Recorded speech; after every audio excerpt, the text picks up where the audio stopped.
भूर्भुवः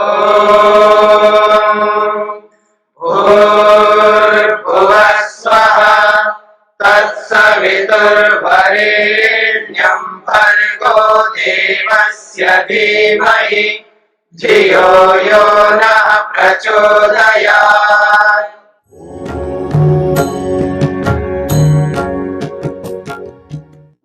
कैवल्यवाद के हमने 5 सूत्र पूरे किए। इन 5 सूत्रों में सिद्धियों को लेकर के बात कही है और उन सिद्धियों से प्राप्त होने वाले शरीर और मन की बात कही है। चाहे सिद्धि कोई भी हो, जन्म से प्राप्त हो या औषधियों के माध्यम से सिद्धि प्राप्त हो, मंत्रों के माध्यम से सिद्धियां प्राप्त हो, या तपस्या से प्राप्त हो या समाधि से प्राप्त हो, 5 प्रकारों से 5 उपायों से जो कोई भी सिद्धि हमको मिल रही है, पर इन समस्त सिद्धियों में व्यक्ति सफल कौन हो सकता है, कामयाब कौन हो सकता है, अपने लक्ष्य तक कौन व्यक्ति प्राप्त हो सकता है, जा सकता है। सिद्धियां तो बहुत सारी हैं। इन अलग अलग उपायों से प्राप्त होने वाली सिद्धियां क्या व्यक्ति को लक्ष्य तक पहुंचाने में समर्थ है या नहीं, इस बात को लेकर के 6वें सूत्र में स्पष्ट किया जा रहा है। और ये हम सब योगाभ्यासियों के लिए, योगाभ्यास जो कोई भी करता हो उस व्यक्ति के लिए ध्यान देने योग्य सूत्र है। सूत्र कहता है तत्र ध्यानजम अनाशयम। वो कहता है तत्र ध्यानजम अनाशयम। तत्र का अर्थ है वहां पर जो 5 प्रकार की सिद्धियां बताई गई। जन्म से सिद्धि, औषधि से सिद्धि, मंत्र से सिद्धि, तप से सिद्धि और समाधि से सिद्धि। तो उन 5 प्रकार की सिद्धियों में जो ध्यान से जो प्राप्त सिद्धि होती है, यह ध्यान शब्द समाधि के लिए आया। योग दर्शन में 2 स्थानों पर ध्यान शब्द समाधि के लिए आया। एक पहले भी एक जगह पर आया था और यहां पर भी आया ध्यानजम अनाशय। तो यहां पर कहा जा रहा है ध्यान का मतलब है समाधि। तो ध्यान से जो संस्कार, जो कर्माशय समाप्त होता है, यानी समाधि से जो ये कर्माशय समाप्त होता है, संस्कार समाप्त होते हैं और किसी भी सिद्धि से नहीं हो सकते। यानी समाधि से प्राप्त सिद्धि से संस्कार समाप्त हो सकते हैं। समाधि से प्राप्त सिद्धि से ही कर्माशय समाप्त हो सकता है, पाप और पुण्य रूपी धर्माधर्म रूपी कर्माशय। बाकी और कोई सिद्धि सक्षम नहीं। तो कहा जा रहा है ध्यानजम तत्र अनाशयम भवति। ध्यान से समाधि से प्राप्त जो सिद्धियां होती हैं, उन सिद्धियों से ही ये जो आशय कहते हैं संस्कारों, क्लेशों और धर्माधर्म रूपी अदृष्ट को आशय शब्द से कहा जाता है। तो ये जो आशय है, कर्माशय है, धर्माधर्म रूपी या संस्कार रूपी, ये सब विनाश को प्राप्त हो सकता है ध्यान से प्राप्त सिद्धि के माध्यम से। पिछले विभूति पाद में 55वें सूत्र में, यानी विभूति पाद का अंतिम सूत्र, वहां पर भी ये बात स्पष्ट की गई है कि चाहे ईश्वर बने या ना बने, वो विवेकज ज्ञान को प्राप्त करे या ना करे, लेकिन सत्व और पुरुष को शुद्ध करना अत्यंत आवश्यक है, ये बात कही। और सत्व और पुरुष को शुद्ध करना ये समाधि से ही संभव है। सत्व यानी मन और पुरुष यानी हम स्वयं आत्मा। तो आत्मा और मन को शुद्ध किए बिना, यद्यपि आत्मा अपने आप में शुद्ध है, पवित्र है, पर वो मन के संयोग के कारण से, मन साथ में जुड़ने के कारण से, मन की अशुद्धि से आत्मा को भी लगता है मैं अशुद्ध हो गया। तो जब भोग को त्याग करके वो योग को अपना लेता है, तब ये बात समझ में आ जाती है व्यक्ति को कि भोग क्या है और योग क्या है। यद्यपि भोग भी अपवर्ग तक पहुंचाने वाला है, लेकिन केवल भोग ही करता रहे व्यक्ति और अपवर्ग को ध्यान में न रखे, जो कोई भी संसार का व्यक्ति अपवर्ग को, मोक्ष को ध्यान में रखते हुए भोग करेगा तो उसका भोग उचित माना जाता है। यदि अपवर्ग मोक्ष को ध्यान में न रखते हुए भोग किया जाता है वो भोग हानिकारक होता है। ये दो बातें समझने वाली है कि लक्ष्य को सामने रख करके भोग करना। जैसे कोई व्यक्ति भोजन करता है तो वो व्यापार करता है तो व्यापार को ध्यान में रख करके भोजन करता है। वो कोई नौकरी करता है तो नौकरी को सामने रख करके भोजन करता है। कोई माँ बच्चे का निर्माण करना चाहती है तो उसके निर्माण को ध्यान में रख करके वो भोजन करेगी। एक भोजन एक उदाहरण है। कोई भी कार्य आप ले सकते हैं, जो उद्देश्य लक्ष्य है उसको सामने रख करके उन कार्यों को किया जाता है तब तो वो कार्य अच्छे माने जाते हैं। जिसके सामने कोई उद्देश्य ही नहीं है, जिस उदाहरण को मैंने आपके सामने रखा भोजन, अब वो भोजन ही करता जा रहा है। जब देखो भोजन में लगा हुआ है कि नाश्ता क्या बना है, अच्छा ये नाश्ता नहीं, ये नाश्ता करेंगे, वो नाश्ता करेंगे, ऐसे बदल बदल करके ऐसे ऐसे नाश्ता होना चाहिए, ठीक है हो गया। फिर लंच का समय है, लंच में ये होना चाहिए, वो भी करता जा रहा है। डिनर में ये होना चाहिए, वो भी करता जा रहा है। अगले दिन के लिए भी करता जा रहा है। बस दिन रात वो इसी में लगा हुआ है। ना तो उसको व्यापार में चिंता है व्यापार करने की, ना नौकरी करने की चिंता है, ना किसी का निर्माण करने की चिंता है, और कोई काम ही नहीं है उसका भोजन के अलावा। उसकी दृष्टि, उसकी नजरिया उसी में लगी हुई है। मान लीजिए अब ऐसा भोजन करना भोग है, ये प्रत्येक आवश्यक व्यक्ति के लिए आवश्यक है। योगी भी भोग करता है, पर योगी जो भोग करता है और जो योगी नहीं है वो जो भोग करता है, दोनों में बहुत अंतर होता है। तो इस बात को ध्यान में रखकर के अगर चलें तो बात समझ में आ जाती है। तो भोग तब तक साधक बना रहता है जब तक उस भोग के सामने अपवर्ग यानी मोक्ष लक्ष्य के रूप में सदा सामने रहे। और जिस समय अपवर्ग लक्ष्य के रूप में सामने नहीं रहता, फिर भोग ही दिखाई देता है, तब वो भोग अत्यंत हानिकारक है। और ऐसे भोग करने वाले को संसार में ये बोला जाता है तो भोगी आदमी है। मोटी भाषा में उसको कहा जाता है ये तो भोगी है। इसका हमेशा ध्यान भोग नहीं रहता है, तो वो गलत अर्थ में प्रयोग किया जाता भोगी शब्द। लेकिन यहाँ योगी भी भोगी होता है, लेकिन जो गलत अर्थ में लोक में प्रयोग किया जाता है, ऐसा भोगी योगी नहीं होता है। वो भोगी इसलिए होता है उसको भी भोजन चाहिए। जब भोजन कर रहा होता था उस समय भोगी होता है, जब वो समाधि लगा रहा होता तो वो योगी होता है। इस बात पर ध्यान दीजिएगा, जब वो भोजन कर रहा होता है तब वो भोगी होता है, ये योगी अर्थ है। और रूढ़ी अर्थ जो है, जो जिसको भोगी कहा जाता है, वो केवल भोग में लगा हुआ है, वो योग में नहीं लगता, वो समाधि नहीं लगाता। समाधि तो दूर की बात है, वो ध्यान भी नहीं करता। तो इसलिए भोग को गलत अर्थ में भी लिया जाता है और उचित अर्थ में भी लिया जाता है। इसलिए महर्षि पतंजलि ने, महर्षि वेदव्यास ने इस पूरे योग दर्शन में स्थान स्थान पर मनुष्य के दो प्रयोजन बताए। प्रत्येक आत्मा के दो प्रयोजन बताए, एक भोग करना और एक अपवर्ग को प्राप्त करना, यानी मोक्ष को प्राप्त करना। और वो मोक्ष वही है कैवल्य, जिसकी चर्चा हम इस बाद में करते हैं। तो उस कैवल्य को प्राप्त करने के लिए जो 5 प्रकारों से यानी 5 उपायों से जो सिद्धियां प्राप्त होती हैं, उन सिद्धियों में कौन सी ऐसी सिद्धि है जो व्यक्ति के कर्माशय को समाप्त कराने वाली सिद्धि होती है? तो कहा जा रहा है ध्यान से प्राप्त जो सिद्धि है वही सिद्धि जो है कर्माशय को समाप्त करने वाली होती है। ये बात सूत्रकार महर्षि पतंजलि कहना चाहते हैं। तत्र ध्यानजम अनाशयम, ध्यानजम का अर्थ है ध्यान से उत्पन्न सिद्धि, आशय रहित सिद्धि होती है। आशय को यानी कर्माशय को, धर्माधर्म रूपी कर्माशय को, संस्कार को समाप्त कराने वाली सिद्धि होती है। ये बात सूत्र के माध्यम से समझने का प्रयत्न किया। अब महर्षि वेदव्यास इस सूत्र की व्याख्या करते हुए क्या कहना चाहते हैं समझने का प्रयत्न करते हैं।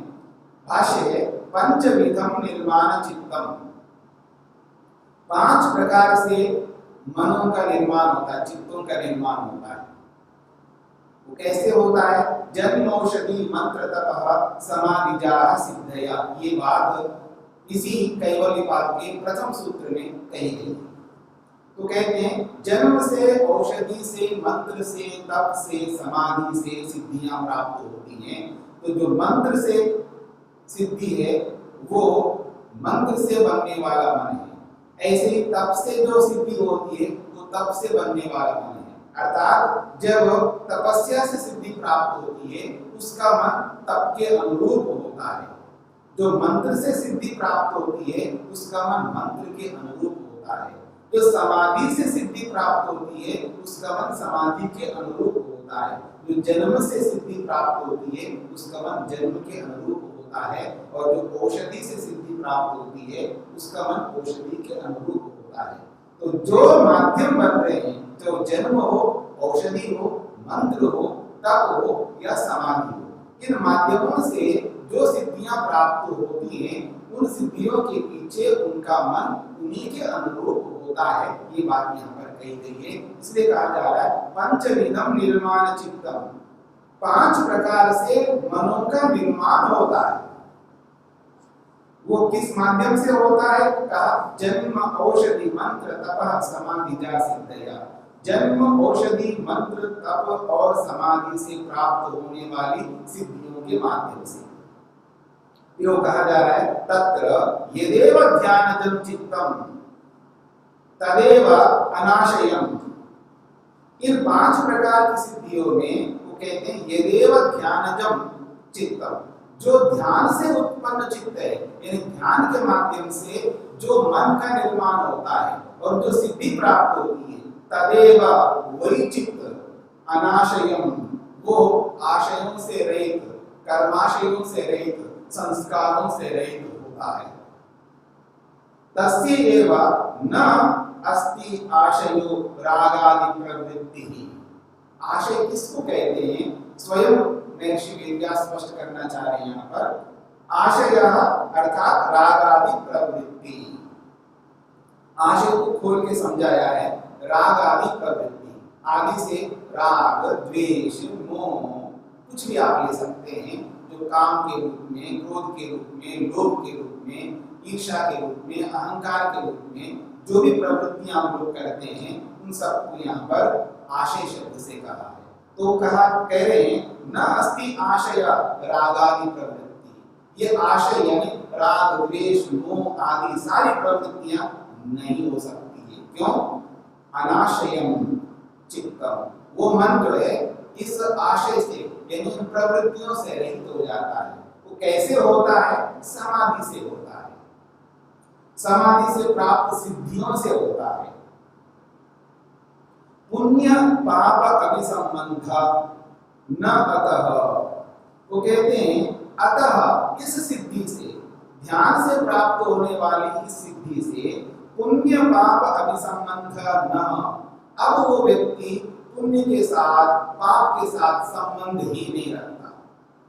उसके जीवन में कभी पुण्य के साथ संबंध नहीं होगा, क्योंकि उसके मन में कोई आशय, कोई प्रवृत्ति ऐसी नहीं है जो राग वाली प्रवृत्ति हो, द्वेष वाली प्रवृत्ति हो, ईर्ष्या वाली प्रवृत्ति हो। उसके मन में ये सारी प्रवृत्तियां समाप्त हो चुकी है। कैसे? समाधि लगा लगा कर, समाधि से प्राप्त सिद्धियों के माध्यम से उसका मन पवित्र हो चुका है, शुद्ध हो चुका है। इसलिए विभूतिपाद के अंतिम 55वें सूत्र में इस बात को स्पष्ट किया है, सत्व पुरुषयोः शुद्धि साम्ये कैवल्यम। सत्व और पुरुष इन दोनों की शुद्धि समान रूप से हो जाती है, तभी योगी कैवल्य को प्राप्त होता है। इस बात को 55वें सूत्र विभूतिपाद में स्पष्ट किया गया था। उसी ओर संकेत किया जा रहा है, क्योंकि उसका मन शुद्ध हो चुका है, और जिसका मन शुद्ध हो चुका है उसके मन में राग, द्वेष, मोह आदि प्रवृत्तियां कभी नहीं हो सकती। इसलिए जब राग द्वेष नहीं होंगे तो पुण्य पाप अभिसंबंध न, पुण्य और पाप के साथ भी उसका संबंध नहीं होता। अर्थात वो अब पुण्य कर्म नहीं कर सकता और ना पाप कर्म कर सकता है। यहाँ मन में ये भ्रांति नहीं लाना है कि योगी पुण्य कर्म भी नहीं करता क्या। जब कर्मों की बात आएगी तो कर्म अनेक प्रकार के होते हैं, जो आगे स्वयं सूत्रकार भाष्यकार कहेंगे इसी के आगे के सूत्र में। तो उस सूत्र में उन कर्मों की चर्चा अवश्य करेंगे, लेकिन यहाँ पर इस बात को समझ लीजिएगा, कभी भ्रांति मन में ना लाइए कि क्या योगी पुण्य कर्म भी नहीं करता, पाप कर्म भी नहीं करता, पाप नहीं करता, पुण्य नहीं करता, फिर करता क्या है, इसको हम आगे समझेंगे। इसलिए थोड़ा धैर्य आपको रखना है कि वो निष्काम कर्म करता है और निष्काम कर्म पुण्य नहीं होता है और निष्काम कर्म पाप भी नहीं होता है। ये पाप और पुण्य से बहुत ऊपर उठा हुआ होता है, उसकी चर्चा हम आगे करेंगे अवश्य। इसलिए यहाँ पर बोला जा रहा है न अस्ति आशया रागादि प्रवृत्ति, उस योगी के मन में आशय यानी रागादि प्रवृत्ति कभी नहीं होती। अतः इसीलिए पुण्य पाप अभिसंबंध न, इसीलिए उसके जीवन में पुण्य के साथ पाप के साथ कोई संबंध नहीं होता, यानी वो जीवन में कभी भी पुण्य नहीं करेगा और पाप भी नहीं करेगा। क्यों नहीं कर सकता वो पुण्य, पाप क्यों नहीं कर सकता? तो बोला जा रहा है उसका हेतु, उसका कारण बताया जा रहा है क्षीण क्लेशत्वात् योगिना। इसलिए वो पाप और पुण्य नहीं करता है क्योंकि उसके क्लेश ही नहीं। याद रखिएगा, यदि कोई व्यक्ति पाप कर रहा है, कोई व्यक्ति पुण्य कर रहा है, तो समझ लेना उसके मन में क्लेश है। क्लेश का अर्थ है अविद्या है, अस्मिता है, राग है, द्वेष है, अभिनिवेश है। इन्हीं बातों को दूसरे शब्दों में भी अगर आप समझना चाहें, काम है, क्रोध है, लोभ है, मोह है, ईर्ष्या है और अहंकार है, ये सारे के सारे मन में होते हैं, तभी व्यक्ति पुण्य कर्म करता है या पाप कर्म करता है। अगर ये क्लेश मन में नहीं है, ना तो वो पुण्य करेगा ना पाप करेगा, फिर क्या करेगा? कर्म तो करना ही। कुर्वन्नेवेह कर्माणि जिजीविषेच्छतम समाः, वेद तो स्वयं कहता है कि कर्म कर, बिना कर्म किए नहीं रह सकते, निठल्ला नहीं रह सकते आप। क्रतोस्मर, तो अपने आप को क्रतुमान, कर्मशील मान, निरंतर कर्म करते जाओ। और एक ओर से बोला जा रहा है वो पाप नहीं करता और पुण्य करता नहीं, तो करेगा क्या? तो निष्काम कर्म करेगा। इसकी चर्चा अगले सूत्र में की जाएगी। तो यहाँ पर बोला जा रहा है वो कभी पुण्य नहीं करता, कभी पाप नहीं करता, कारण क्षीण क्लेशत्वात्, उसके मन में कोई क्लेश नहीं होता। अर्थात वो कभी राग नहीं करता, कभी द्वेष नहीं करता, कभी मोह नहीं करता, कभी अहंकार नहीं करता, कभी उसका मन विचलित नहीं होता, वो इन सारी स्थितियों से ऊपर उठा हुआ होता है। इसलिए बोला जा रहा है क्षीण क्लेशत्वात् योगिना, योगी का मन क्षीण क्लेश वाला होने से पाप और पुण्य रूपी संबंध उस योगी के साथ कभी नहीं होते। इतरेषां तु विद्यते कर्माशय, अब कहा जा रहा है योगी में तो नहीं होता है, लेकिन इतरेषां तु विद्यते कर्माशय, बाकी तो योगी नहीं, जिन्होंने समाधि लगा करके सिद्धियां प्राप्त नहीं की है, जिन्होंने अपने मन को शुद्ध नहीं किया है और स्वयं को भी शुद्ध नहीं पा रहे, वो लोग कर्माशय से युक्त रहते हैं। इसलिए कह रहे इतरेषां जनानां, तो बाकी लोग हैं वो उनके लोगों में यानी उनके मनों में कर्माशय विद्यते, कर्माशय बराबर बना रहता है। पाप और पुण्य रूपी कर्माशय, धर्माधर्म रूपी कर्माशय और संस्कार, और ये सारे के सारे क्लेश, ये सारे के सारे बने रहते हैं उन लोगों के मनों में। इसलिए वो लोग अवसर आते ही, बस अवसर की आवश्यकता है, अवसर आते ही पाप कर सकते हैं, अवसर के मिलते ही कर सकते हैं। जहां जैसा अवसर आता है, अवसरवादी बन करके निरंतर पाप और पुण्य से युक्त वो लोग हो सकते हैं, लेकिन ध्यान से प्राप्त सिद्धियों को जिन्होंने हस्तगत कर लिया है, उस योगी में ये पाप और पुण्य रूपी संबंध कभी नहीं हो सकता, क्योंकि उसके मन में कोई क्लेश नहीं होता है। ये बात इस सूत्र में स्पष्ट की गई है।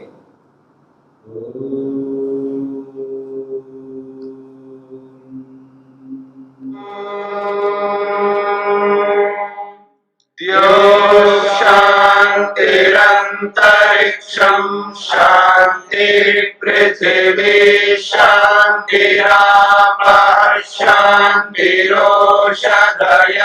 शान्तिः वनस्पतयः शान्तिर्विश्वे देवाः शान्तिर्ब्रह्म शान्ति सर्वं शान्ति शान्तिरेव शान्ति क्षमा शान्तिरेधि ॐ